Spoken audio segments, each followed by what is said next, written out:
अमली के लाटा मौहा के पासा मन मोर मोहागे तोर कोती भागे खोजत फिरो मोर दो अमली के लाटा मौहा के पासा मन मोर मोहागे तोर कोती भागे खोजत फिरो मैं दो।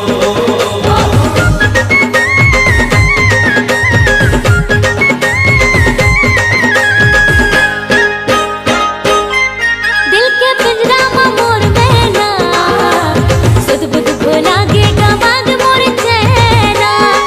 दिल के पिंजरा में मोर मैना सुध बुध भोला गे गवाग मोर चैना। दोनों नैना ने लोखे लगा के माया रोग लगाए रे दोस्त। दोनों नैना ने लोखे लगा के माया रोग लगाए रे दोस्त। दिल के पिंजरा में मोर मैना सुध बुध भोला के उड़ा के मोर चैना।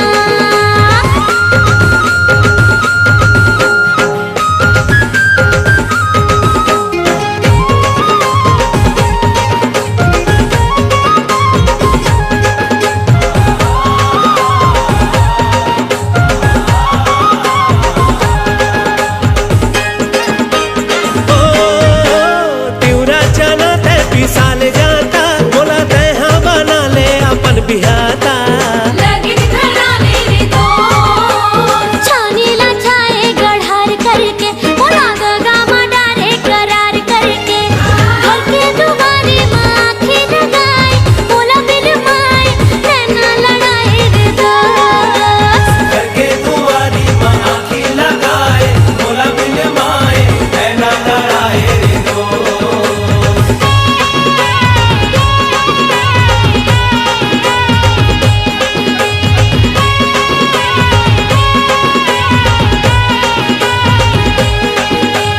पूवात सूरज के रंग सुंदर है रानी।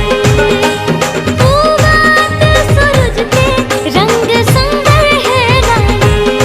तोर बिना मोर जो है तोर बिना मोर जो है जिंदगी है खाली।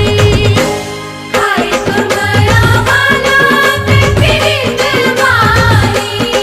दिल के पिंजरा में मोर मैना सुध बुध भुला गे गवा